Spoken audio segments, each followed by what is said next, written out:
વિશા વિજયભાઈ છે। હું ધોરણ 8 માં અભ્યાસ કરું છું। આજના દિવસે ઉજવાતો 26મી જાન્યુઆરી એટલે કે પ્રજાસત્તાક દિવસ વિશે હું તમને થોડુંક કહીશ। 26મી જાન્युआरी प्रजासत्ताक दिवस ની આપ સૌને હાર્दिक शुभकामना। कुछ नशा है तिरंगे की आन का, कुछ नशा है तिरंगे की आन का, कुछ नशा है मातृभूमि की शान का।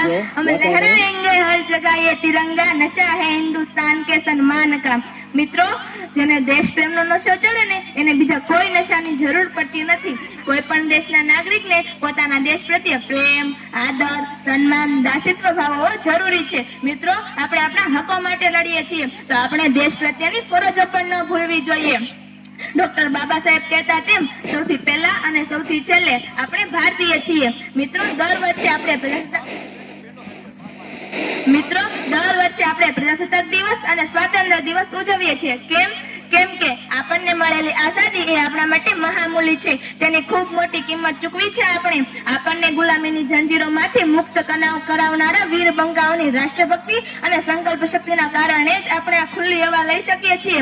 આજનો એ અવસર એ વીરોને નમન કરવાનો છે। એ વીરોને સલામ કરવાનો અવસર છે।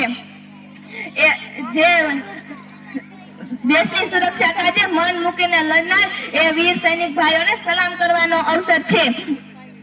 જો મિત્રો તમે એ વીર ભાઈઓ તમારી સામેથી પસાર થાય ત્યારે તમે એને જય હિન્દ જરૂર કહેજો। કેમ કે તમારું આ જય હિન્દ એના માટે ભારત રત્નથી પણ મોટું ઇનામ હશે।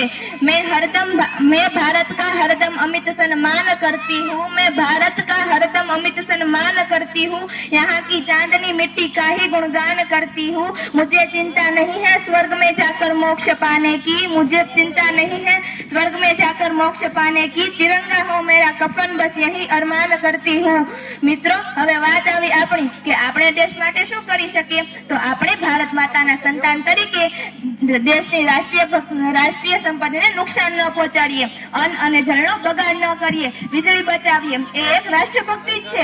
હવે જો આપણે ભારતને વિશ્વગુરુ બનાવવું છે તો આપણે શિક્ષિત અને સંગઠિત બનવું જોઈએ। ડોક્ટર બાબા સાહેબ કહેતા કે શિક્ષિત બનો, સંગઠિત બનો અને સંઘર્ષ કરો। અંતમાં હું એટલું જ કહીશ કે વતન हमारा ऐसा हो कोई छोड़ न पाए, वतन हमारा ऐसा हो कोई छोड़ न पाए, रिश्ता हमारा ऐसा हो कोई तोड़ न पाए। एक दिल एक है हमारा, एक जान है, हिंदुस्तान हमारा है और हम उसकी शान है। जय हिंद, जय भारत, जय जय गरवी।